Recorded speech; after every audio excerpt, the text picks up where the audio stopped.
Hoy en día la palabra terrorista describe para prácticamente cualquier persona la peor amenaza imaginable para una sociedad civilizada. O sea, es el sinónimo definitivo del caos y la violencia indiscriminada. Totalmente. Es la peor etiqueta que le puedes poner a un grupo. Exacto. Pero a ver, ¿qué pensarían quienes nos escuchan si les dijera que las personas que inventaron este término no fueron rebeldes escondidos en cuevas, sino el mismísimo gobierno? Wow, sí, es un dato que descoloca muchísimo. Y que además lo usaban con un orgullo tremendo como sinónimo de virtud, de orden y de justicia. Es una paradoja histórica que, la verdad, resulta verdaderamente discordante de escuchar hoy en día. Sin embargo, es 100% real, según los textos que revisamos. Sí. Lo que estaba destinado a imponer orden estatal y estabilidad social, de repente, a lo largo de los siglos, se invirtió por completo hasta transformarse en el agente definitivo de la desestabilización global. Exactamente, y comprender cómo ocurrió ese giro es vital. Por eso, en el análisis a fondo que haremos hoy, tenemos una misión sumamente ambiciosa. Así es. Y para ello contamos con una pila de fuentes fascinantes. Por un lado, tenemos textos académicos históricos que rastrean la violencia política desde sus orígenes. Textos muy rigurosos, por cierto. Sí, muy densos pero reveladores. Y por otro lado, tenemos un reporte de inteligencia súper exhaustivo de The Soufan Center. Este reporte trata sobre la caída del califato territorial de ISIS y la crisis actual de sus combatientes extranjeros. Que es un tema súper vigente. 100%. Así que la misión de hoy es trazar la evolución de esta táctica.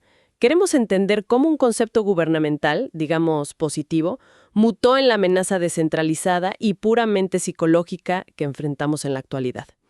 Bueno, vamos a desempacar esto porque esto no es solo una revisión histórica. O sea, es una clase magistral sobre la psicología humana, la tecnología y el poder político. Totalmente de acuerdo. Y es fundamental abordar este análisis despojándonos de nuestras nociones modernas. Yo prometo que vamos a conectar los puntos de manera lógica, trazando una línea directa desde las guillotinas de la Europa del siglo XVIII hasta las tácticas algorítmicas y digitales de hoy. Me encanta. ¿Por dónde empezamos? Pues para empezar, los textos nos piden viajar a la Revolución Francesa, específicamente al periodo entre 1793 y 1794, que es conocido históricamente como el régimen del terror. Ajá. Y ahí es donde la historia nos da la primera gran bofetada. Como decíamos al principio, el terror en ese momento no era un acto de subversión contra el gobierno. Era, literal, un instrumento de gobierno. Exacto. Era la política de Estado. O sea, estaba organizado, era metódico, y los documentos muestran que se asociaba explícitamente con las ideas de democracia y virtud. Todo esto para consolidar el nuevo poder público tras años de absoluta anarquía. Lo fascinante aquí es cómo la semántica de la palabra, o sea, el significado puro del concepto, sufrió una inversión total. Maximilien Robespierre, el líder revolucionario francés, fue quien realmente popularizó el término para justificar sus acciones. Sí, él tiene una frase que es increíble. Sí, articuló una frase que, leída con ojos modernos, hiela la sangre. Los textos lo citan diciendo que el terror sin la virtud es el mal y la virtud sin el terror es inútil. ¡Wow! La virtud sin el terror es inútil. Imagínate, para su gobierno el terror no era un crimen. Era simplemente la justicia administrada por el Estado. Una justicia rápida, severa e inflexible, diseñada para limpiar la república de sus enemigos internos. ¿Sabes? Al leer las fuentes, si lo pensamos bien, es como imaginarnos un tratamiento médico intensivo. Robespierre veía el terror del Estado como una especie de sistema inmunológico extremadamente agresivo. Me gusta esa imagen. Uno que ataca a su propio cuerpo para mantener el orden, digamos, y eliminar las células infectadas, que en su caso eran los disidentes políticos o los simpatizantes de la monarquía, ¿no? Esa es una excelente analogía, de verdad. En ese momento el Estado tenía el monopolio absoluto del terror. Pero luego llegamos al siglo XIX, y según la historia, ese sistema inmunológico muta. Se sale de control. Exacto. Se escapa del control estatal y se convierte en un virus externo, y los documentos nos explican que este cambio es impulsado por la revolución industrial. Claro, el cambio de época. De repente tenemos transformaciones socioeconómicas masivas, una urbanización descontrolada, hacinamiento en las ciudades y una profunda alienación social. Las clases trabajadoras y los ciudadanos marginados se sentían literalmente aplastados por la maquinaria de los nuevos sistemas económicos. Sí, es que el ciudadano común vivía en la miseria más absoluta, mientras veía como el Estado y esta nueva élite industrial acumulaban un poder y una riqueza sin precedentes. La desesperación que relatan los libros era total. Y esa alienación estructural, como bien señalan los académicos, es el caldo de cultivo perfecto para que prendan nuevas ideologías universalistas. Hablamos del marxismo o el anarquismo. Ajá. Y también vemos un feroz nacionalismo en regiones que buscaban su independencia. En este contexto de ebullición social, el concepto del terror cambia de manos. Ya no es del gobierno. Exactamente, deja de ser una herramienta de arriba hacia abajo para mantener el orden, y pasa a ser una táctica subnacional, de abajo hacia arriba, utilizada por grupos marginados para intentar destruir o debilitar al Estado opresor. Pero a ver, aquí es donde me surge un problema táctico enorme al leer esto. Estos grupos alienados, que eran ciudadanos comunes, decidieron enfrentar a estados todopoderosos, gobiernos que contaban con ejércitos profesionales, policía, recursos ilimitados. Claro, era David contra Goliat. Literal, ¿cómo lo haces si eres un grupo de 50 anarquistas? O sea, no puedes ir a la guerra frontal. Y la respuesta que dan los textos es que tuvieron que innovar. Aquí es donde introducen a un personaje clave. Ah, sí, Carlo Pisacane. Exacto, el extremista republicano italiano. Él llega con una teoría que lo cambiaría todo, la llamada propaganda por los hechos. Así es, y Pisacane argumentaba algo muy crudo.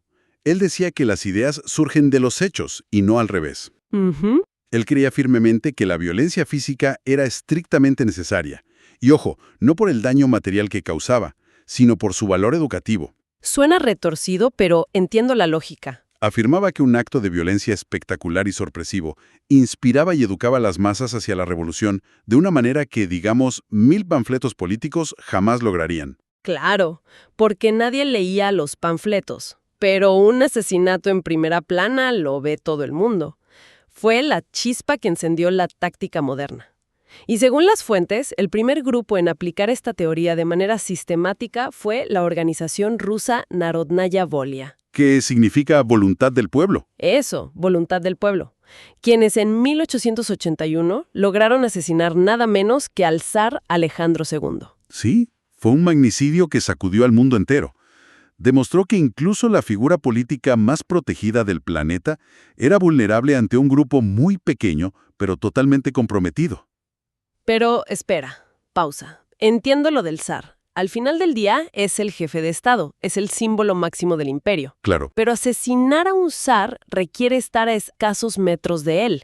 Tienes que lanzarle una bomba directamente a su carruaje, lo cual es básicamente una misión suicida. De hecho, los textos mencionan que el Estado ruso reaccionó ejecutándolos a casi todos poco después. así es, no sobrevivieron mucho. Entonces yo hago de abogado del diablo aquí. Si un grupo rebelde quiere presionar a un imperio sin sacrificar a todos sus miembros en el primer ataque, pues necesita distancia. Exacto. Necesita poder atacar y sobrevivir para atacar de nuevo al día siguiente. Y ahí es donde entra la tecnología. Y según las fuentes, los independentistas irlandeses. Cierto. Cierto. Si hablamos de la evolución hacia el terrorismo táctico, tal como lo reconocemos hoy en las noticias, tenemos que mirar al siglo XIX y al grupo independentista irlandés Clan na Gael. Liderado por Jeremiah O'Donovan Rossa. En Estados Unidos. Y desde allí utilizó ese santuario seguro, totalmente fuera de la jurisdicción británica, para financiar y dirigir campañas de violencia. Y aquí ocurre el salto tecnológico fundamental que mencionaba hace un momento. A finales del siglo XIX, estos grupos adoptan el uso de explosivos equipados con temporizadores. ¿Los famosos relojes de cuerda? Sí, relojes conectados a detonadores. Ahora, quiero plantear una duda muy genuina que seguro muchos comparten al analizar esto. A ver, ¿qué sentido político tiene volar una estación de tren o el metro de Londres llenos de civiles que simplemente van a su trabajo? Es una excelente pregunta. Porque militarmente, detonar una bomba entre oficinistas no le hacen ni cosquillas al ejército del Imperio Británico. No, para nada. Y esa es la paradoja central y el mecanismo psicológico que los textos nos piden entender. El temporizador cambió radicalmente la selección de objetivos, porque alteró la naturaleza misma del miedo. ¿Cómo así? A ver, antes, si atacabas a un político, El ciudadano común lo leía en el periódico, pero se sentía seguro en su vida diaria. Decía, bueno, mataron al zar, pero yo soy panadero, no me va a pasar nada. Claro. Pero al colocar una bomba con temporizador en un vagón de tren de Londres y huir ilesos, los atacantes lograban algo mucho más insidioso. Destruían el contrato social de seguridad en los espacios más cotidianos y mundanos. O sea, transformaron la rutina diaria de ir a trabajar en una ruleta rusa. Exacto. Y esto es clave. Las campañas de terror priorizan el impacto psicológico masivo por encima de cualquier victoria militar directa. No buscaban derrotar a los soldados británicos en un campo de batalla. Lo que buscaban era que la población de Londres viviera aterrorizada de subirse a un tren. Lo cual paraliza la economía. Totalmente. Y genera una presión pública insoportable sobre el gobierno para que ceda políticamente, en este caso específico, concediendo la independencia de Irlanda. Y eso nos lleva a un terreno conceptual increíblemente resbaladizo, porque si le quitamos toda la carga política y emocional a la palabra terrorismo, ¿qué es exactamente en su forma más pura? Es difícil de definir. Porque dependiendo de a quién le preguntes, un atacante es un monstruo despiadado o un mártir heroico. Después de la Segunda Guerra Mundial, el mundo vio una ola inmensa de movimientos anticolonialistas. Por ejemplo, los textos citan al Frente de Liberación Nacional, el FLN, en Argelia. Sí, y las diversas facciones palestinas también. Exacto. Y durante los años 60 y 70 se popularizó muchísimo el concepto de los luchadores por la libertad. El argumento central de esta época era que quienes luchaban contra una opresión colonial asimétrica no debían ser catalogados con la misma etiqueta que un criminal común. Claro, exigían una distinción. Un momento definitorio en esta disputa narrativa, que los documentos resaltan mucho, fue el discurso de Yasser Arafat en la Asamblea General de la ONU en 1974. Sí, él argumentó ahí que la diferencia fundamental entre un revolucionario y un terrorista radicaba únicamente en la justicia de la causa por la que se empuñaban las armas. Pero claro, lo que es justo es totalmente subjetivo. Y las fuentes académicas advierten sobre esto. Para quienes estudian la historia política o las ciencias sociales, basarse en la moralidad de la causa hace que sea imposible cualquier análisis objetivo. Porque la moral cambia de persona a persona. Exacto. Aquí es donde se pone realmente interesante, porque los documentos nos ofrecen las definiciones académicas de dos de los mayores expertos mundiales en el tema, Bruce Hoffman y Alex Schmidt. Ellos intentan destilar el concepto, digamos, a sus tuercas y tornillos. Y ambos aportan distinciones cruciales para los estudiantes y académicos. Empecemos por Hoffman, que es sumamente preciso sobre la estructura de estos grupos. A ver. Él enfatiza que el terrorismo moderno requiere una organización, ya sea una red amplia o células conspirativas pequeñas, pero debe tener estructura. No es solo un tipo enojado. Ok. Además insiste en que, por definición contemporánea, es perpetrado por entidades subnacionales no estatales. Esto es clave. Si un ejército regular de un país ataca a civiles, Hoffman sostiene que eso entra en la categoría de crímenes de guerra o terrorismo de Estado, lo cual tiene un marco legal internacional completamente diferente. Ok, esa tiene sentido. Pero luego viene Alex Schmidt, y su análisis sobre el papel de las víctimas es honestamente brillante. Él se enfoca en el cómo y el para qué. Schmidt detalla que en un acto de terrorismo puro, las víctimas civiles que sufren el daño físico no son el objetivo real del grupo. Así es. Y esto choca mucho cuando uno lo lee por primera vez. Sí. La violencia contra civiles es un método de coacción indirecta. Las víctimas directas son simplemente lo que él llama generadores de mensajes. Generadores de mensajes. Sí, el grupo extremista utiliza el sufrimiento de esas personas para enviar una exigencia, un ultimátum o chantajear a un actor mucho más grande y poderoso. Y ese actor suele ser un gobierno soberano o la sociedad entera. ¡Wow! O sea, las víctimas físicas no son el objetivo real, son solo la tinta. Y el ataque es básicamente una macabra valla publicitaria global. ¡Qué buena forma de ponerlo! Es que así lo veo, una valla diseñada exclusivamente para que la lea el gobierno o el público en sus televisores. ¡Qué forma tan escalofriante! Pero precisa de entenderlo. Y si entendemos el terrorismo como esta forma violenta de comunicación estratégica que mencionas, de repente cobra todo el sentido por qué al llegar al final del siglo XX, los ataques se convirtieron en espectáculos mediáticos masivos. Claro, necesitaban que la valla publicitaria fuera más grande. Exacto. Pensemos en el salto hacia el terrorismo etnorreligioso de Al-Qaeda y los horrores del 11 de septiembre en Estados Unidos. La táctica de la valla publicitaria se amplificó gracias a los medios de comunicación globales. La audiencia ya no era solo la ciudad de Londres o de París, la audiencia era el planeta entero viendo las pantallas en tiempo real. Sin embargo, al leer las fuentes también nos advierten sobre una trampa oculta en todo este espectáculo. Los grupos que utilizan estas tácticas no solo buscan asustar a la población civil. De hecho, una de sus metas principales es provocar al Estado para que caiga en una sobrereacción institucional. Quieren que el gobierno pierda los estribos. Sí. Quieren que actúe guiado por la furia ciega y el miedo, porque saben que el Estado tiene la fuerza bruta. Y si conectamos esto con el panorama general de las últimas décadas, los textos históricos revelan un patrón muy claro.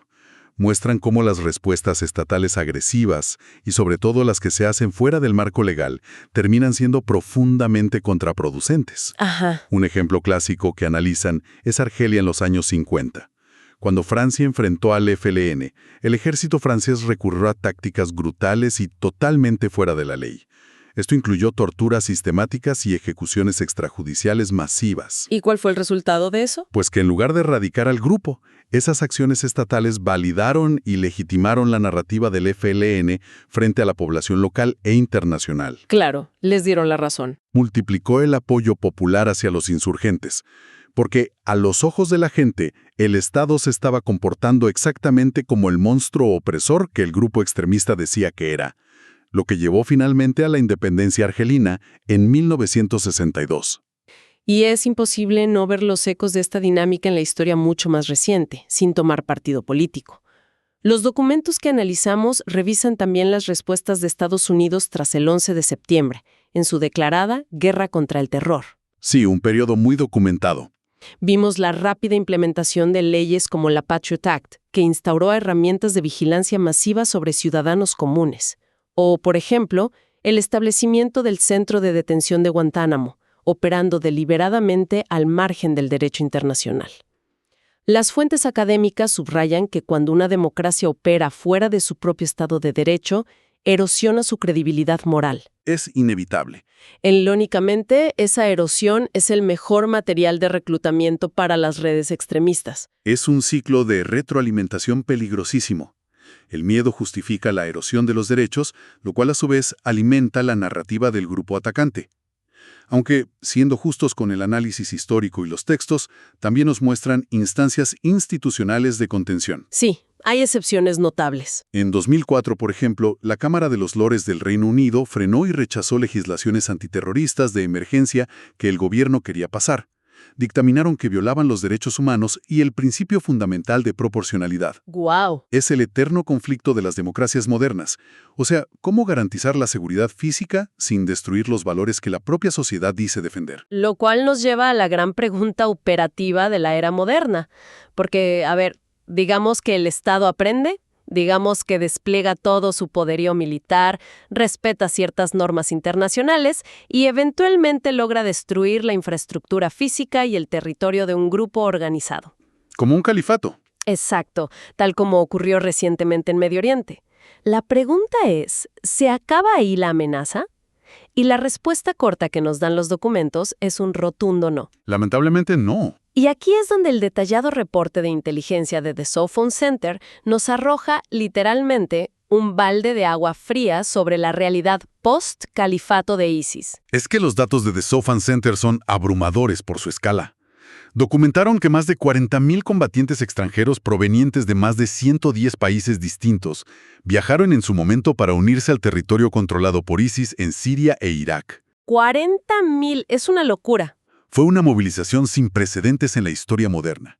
Sin embargo, cuando las fuerzas de la coalición lograron recuperar ciudades clave como Raqqa y destruir la infraestructura logística del califato, la ideología y el peligro no se evaporaron, simplemente se dispersaron. Se esparcieron por todos lados. El reporte identifica y rastrea al menos a 5.600 de estos combatientes categorizados como retornados, personas que lograron volver a 33 países diferentes. Y esto es una pesadilla logística. Total. Las agencias de inteligencia se enfrentan a un laberinto legal y de seguridad enorme, porque tienes a ciudadanos regresando a Europa o Asia con entrenamiento militar avanzado y traumas severos. Pero resulta que a menudo no hay pruebas legales firmes de delitos específicos que hayan cometido en el campo de batalla. Exacto. No los puedes meter presos solo por sospecha. Y lo que más destaca del reporte, por lo novedoso del desafío, es el papel de las mujeres y los menores de edad. Ya no hablamos solo del combatiente tradicional masculino con un rifle. Ese es un punto súper crítico en el reporte. Históricamente las agencias subestimaban el rol de las mujeres en estas redes. Se asumía que eran acompañantes pasivas, esposas y ya. Ajá. Pero los datos demuestran que muchas han operado como engranajes logísticos vitales, figuras operativas clave y, sobre todo, como reclutadoras online inmensamente efectivas, encargadas de mantener viva la cohesión ideológica de la red a través de foros encriptados. O sea, un rol súper activo.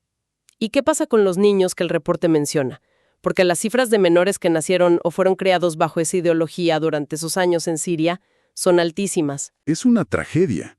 Los menores representan quizá el desafío humano y de seguridad más complejo a largo plazo, porque fueron expuestos sistemáticamente a una educación basada en la radicalización extrema desde muy pequeños. Claro. Para los estados que deben repatriarlos, no es solo un asunto de seguridad nacional y monitoreo policial preventivo. Se convierte en una crisis humanitaria que requiere programas de desprogramación psicológica y reintegración social sumamente delicados.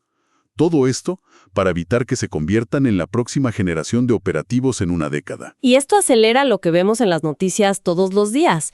La transición hacia redes no estatales completamente líquidas y el auge del lobo solitario, o sea, un individuo que no pertenece formalmente a la organización que describía Hoffman. Que nunca ha puesto un pie en Siria. Exacto, que no requiere complejas transferencias bancarias internacionales y que no responde a ninguna cadena de mando militar tradicional.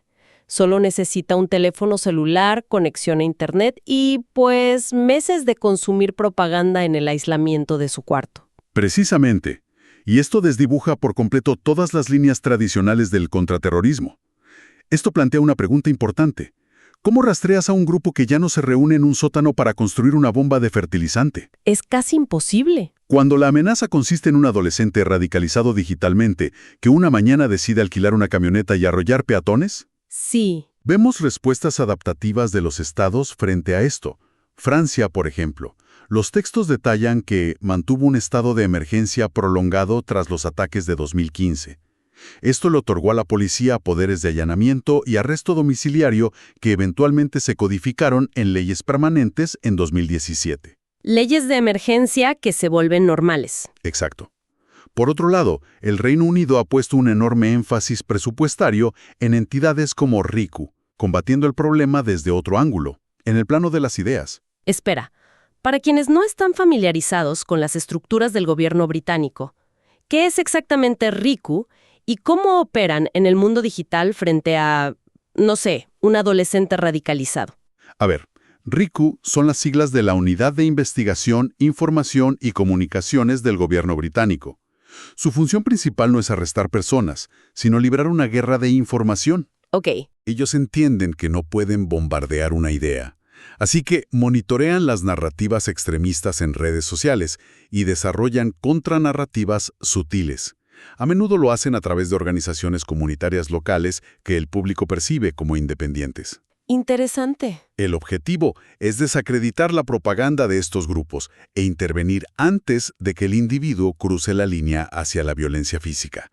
Básicamente, es intentar ganar la batalla en la mente antes de que el problema llegue a la calle. Es una tarea titánica y casi invisible para el ciudadano común. Entonces, ¿qué significa todo esto? Para recapitular el hilo conductor de toda la información que hemos revisado hoy. Hemos visto una evolución asombrosa. ¿Así es? Comenzamos en la Europa del siglo XVIII, con Robespierre utilizando el terror institucionalizado desde el mismísimo podio gubernamental como una supuesta herramienta de virtud cívica. De ahí pasamos al siglo XIX, donde la alienación industrial impulsó a grupos revolucionarios a usar tecnologías como el temporizador para alterar la psicología urbana y presionar a los imperios. Y continuamos hacia el siglo XX y XXI, donde el fenómeno se transformó en la macabra valla publicitaria global que definía muy bien Schmidt. ¿Sí? El núcleo central, digamos, el ADN de esta táctica, permanece intacto independientemente de la época. Es la comercialización y orquestación sistemática del miedo público masivo para forzar concesiones y alterar agendas políticas. Las herramientas cambiaron. Pasamos de la guillotina al temporizador y ahora al algoritmo de radicalización invisible. Pero el mecanismo de poder basado en el pánico es exactamente el mismo. Totalmente. Y habiendo analizado cómo los grupos modernos logran forzar a las instituciones a sobreactuar e implementar leyes excepcionales, nos queda un pensamiento final, una provocación directa que surge de analizar en conjunto estas fuentes para que nuestra audiencia la analice y la debata por su cuenta. A ver. Si el objetivo supremo de un movimiento extremista contemporáneo no es ganar una guerra militar tradicional, sino alterar de manera permanente el sistema político, legal y psicológico de la sociedad que está atacando, y si, en respuesta a ese miedo, vemos a estados democráticos modernos implementando sistemas de vigilancia masiva, erosionando el derecho a la privacidad e instalando estados de emergencia que se vuelven permanentes, entonces, ¿quién está dictando realmente la forma y el futuro de nuestra sociedad? ¿Nuestros gobiernos o los fantasmas que están tratando de cazar? Uf. Esa es, en definitiva, la trágica paradoja del virus y el sistema inmunológico que mencionabas al inicio. Exacto. Volvemos a la cura que terminó alterando al paciente para siempre. Ha sido un análisis súper revelador de los textos. Gracias por acompañarnos y hasta la próxima inmersión.